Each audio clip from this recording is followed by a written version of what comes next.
In this video, we're going to be looking at power functions and how we determine the equation for a given power function.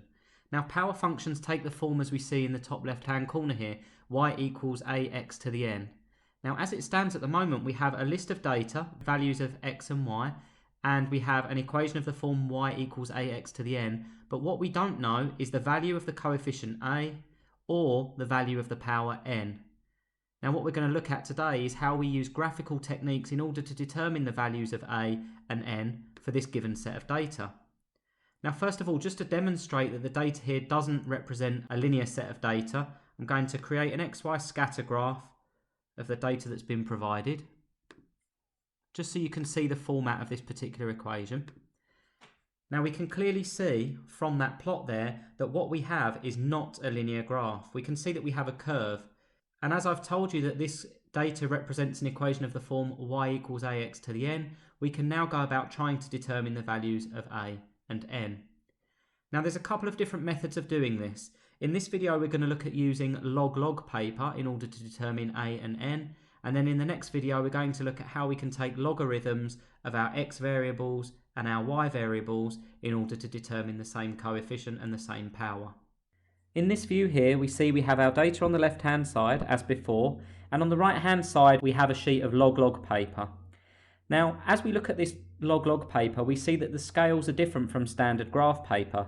Basically, as the numbers increase, the distance between those numbers decrease. And I'll give you some examples of this as we go along. Now, on the bottom scale, we have one cycle. And by one cycle, I mean we go from 1 to 2 to 3 to 4, all the way up to 10. And as I mentioned before, you notice that the gap between 1 to 2 is bigger than the gap from 2 to 3, and so on. The scale reduces the further along we go. If we look at our y-axis, we actually have 2 cycles, and this time by 2 cycles I mean we go from 1 to 10. Here's the 1 at the bottom, here's the 10 here, and then it repeats, and it appears to go from 10 up to 10 again. Well, in actual fact, what we have on this y-axis is we go from 1 to 10 as standard numbers. Then between the 10 and the 2 is actually jumping from 10 to 20.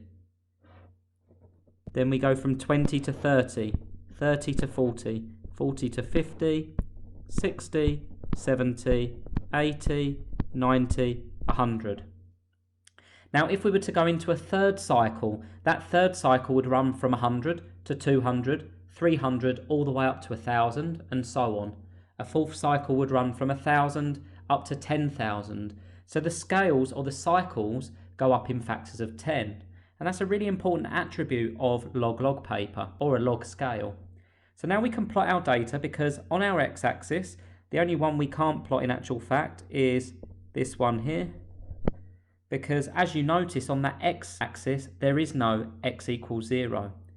A log scale always starts at 1 because log of 1 is 0. So we can plot our second piece of data, 1 and 3.3. 1 and 3.3 sits there. We've got 2 and 8.7. 6, 7, 8.7. We've got 3 and 15.4. So now we're into our second cycle. We've got 10, 11, 12, 13, 14, 15.4 is around there. We've got 4 and 23. 23 is roughly there. We've got 5 and 31.4, which is going to be there. We've got 6 and 40.5, which is going to be there.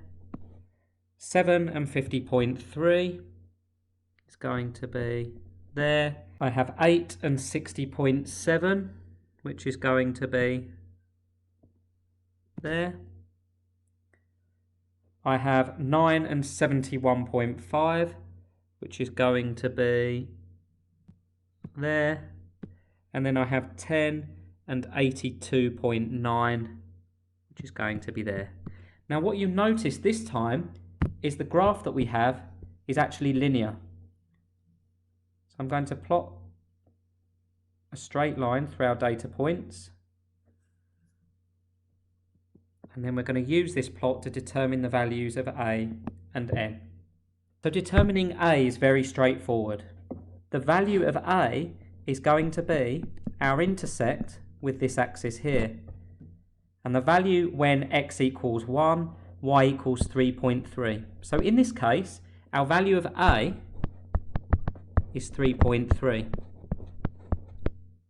Now in the next video, when we review our log laws, you'll see exactly why this point here represents our value of A. But for now, we're just going to assume that that's the case.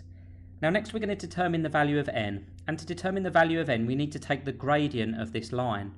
Now once again, we're not going to take the traditional gradient. What we're going to take is a logarithmic gradient, and the reasons behind this will become more apparent in the next video. But for now, what we're going to do is we're going to pick 2 points. I'm going to pick this point here when x equals 6, and I'm going to take this point here when x equals 2.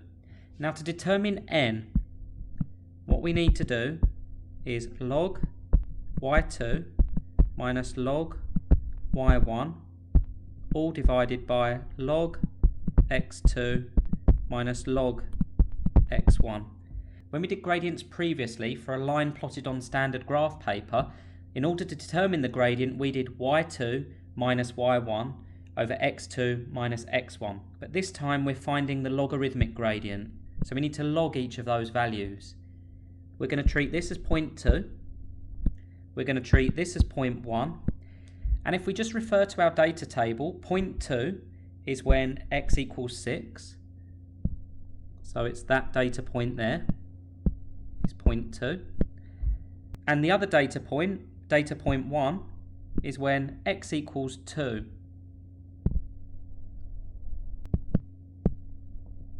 So that's our 0.1 on the graph. So to determine n, we're going to do log of y2. Well, y2 is 40.5. It's the y coordinate of 0.2. Minus log y1. Well, y1 is 8.7, the y coordinate for 0.1. And as we've already said, x2 is 6 and x1 is 2. Now if we run that calculation through our calculators, just take care because all of that is on the top of the fraction and all of that is on the bottom of the fraction. The answer that you get is 1.39 recurring, or 1.4 to 1 decimal place. So now we have our value of A equals 3.3, and we have our value of n equals 1.4. Therefore our function, remember this is the function in the top left hand corner here that we were trying to determine, therefore our function is y equals 3.3 x to the 1.4. So we've used graphical techniques in order to determine the function from the data that we were given. And that's the method we use to determine A and n using graphical techniques.